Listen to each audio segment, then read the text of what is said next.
information we could use. You know. Industry rule number 4008. First of all, who's your A&R?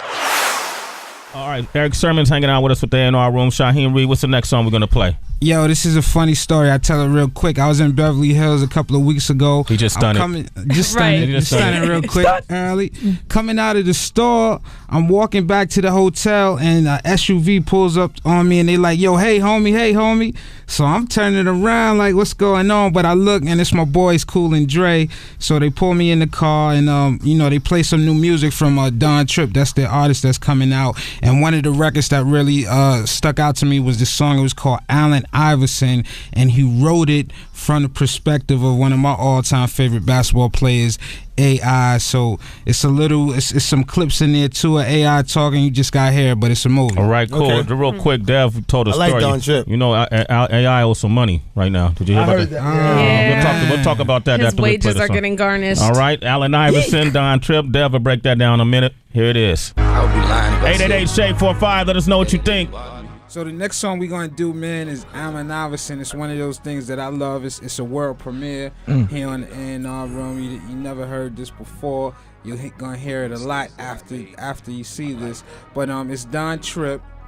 He has a mixtape coming out. I believe it's called Gorilla, and of course he signed to Epidemic, which is Cool and Dre, two of the most talented producers, one of the top production duos out, man. And the song, when I first heard it in the truck, in the backseat of Cool and Dre's truck out in LA, man, they played it for me.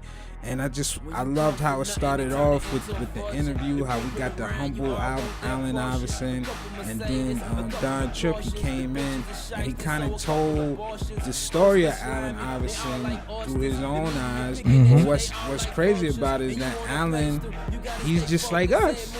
You know, it could be Allen Iverson, but it could be any young black kid from the neighborhood, from the hood, that comes across money and gets fame. It could be a basketball player, it could be a rapper, it could be, that lawyer that may not be able to adjust to, getting the spoils or the fruits of his labor at such a young age. You know, it's funny you say that, because I always felt like the NBA never really prepares these young players that come into the league young and get this big blessing and this giant check dropped into their lap. You're a person who most of the first 3 years of your life is how to shoot a basketball, how to cross somebody over, how to lay it up.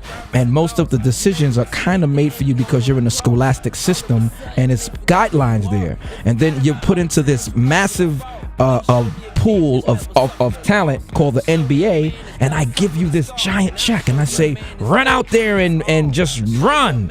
And it's like, we've seen the story time and time again. It's been very, damaging sometimes to people because they have the talent, but no one's really gearing them and setting them up for, when I give you this money, how to respond, how to react, how to maintain the pressures of all this money at such a young age and still being this huge talent, because you fresh out the hood at this point. Yeah, and AI, man, he was at one point fresh out of jail. He was able to go to college, and luckily John Thompson at Georgetown was a great coach and a great mentor. But in the NBA, you don't get a lot of John Thompsons. You don't get a lot of people who could kick it on the level of a young 23-year-old black male. So no, this is right. You're absolutely right. It's funny. What I wish my friend Gus Johnson was here to discuss this a little further. I'm gonna reach out to Gus. Maybe we can get Gus up here and we can follow up on this conversation with Gus and see how he feels about this. Yeah, but before we leave the song, I just want to say one more thing. Like, the drums really driving. Like, when you listen to the record, I think the drums on the song kind of kept within that sports anthem. Like, you could really... It revs you up. It revs you up. It definitely revs you up. Locker room frenzy. Yo. Man. 22 minutes past the top. Don Tripp in the middle of the A&R Room. That song is dope. It's called Allen Iverson. I got chills off that, man. Yeah. I like that. That's dope. Yo, put that in my cloud, E. Wonder, put that in my cloud. That's going to get some rotation right there. All right, we're gonna go. Sad and Waco, what up, man? How you feel about that Don Tripp? Yeah, man, I'm loving that. You know what I'm saying? Definitely a hot track. You know what I'm saying? And it's most definitely a song like a young man like myself trying to better himself can listen to and cling on to. We need more songs with a message like that. I love it. Yeah, right. It was inspirational, especially when you consider Allen Iverson's legacy, how Don Tripp tied that into like your average everyday person. Yeah. You know, we got Gary in Canada. What do you think? Yo, keep that up, that Don Trip. It's actually Garrett, but that shit was dope. Fuck that Drake shit. I fucking hate it.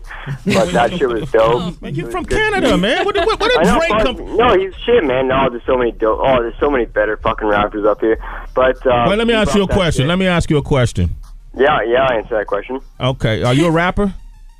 Yeah, I spit some shit. Okay, all right, man. You better hope Drake win. Because nobody was checking for a whole lot of Canadian rappers prior to Drake. I mean, you had Cardinal, and you know, and my man, Chocolate. Yeah. But you're not enough, you know. So man, you need to support them. Whether you don't hate, man. Somebody gonna hate on you. I'm just saying, man. But but that guy's got a good producer. Yeah, good shit. He's got to keep it up. Don Tripp, that's right. Aletha in Delaware. What did you think?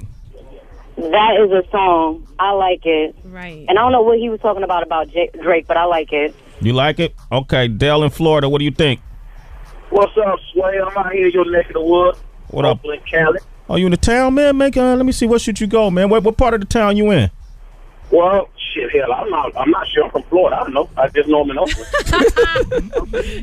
I'm over with it, L.A., though. Okay. But I give it 3.5 headphones. I like it. It's something different, you know what I'm saying? All right, cool. All right, Eric Sermon's guest A&R with us. What did you think, E? I think it's dope. I think Don Tripp is definitely necessary right now. Yeah, right. For 2012. This is the second message I heard from him, from the Baby record, and now from this. This is what hip hop is about, people. About that message. I promise you. Yeah, that sounds so refreshing. Look how you like it. Look at Dev, how she likes it. Dev started. So imagine that. Imagine the listener. They want to hear more of it. Okay. All Don right. Tripp necessary. Yeah, put that in my cloud.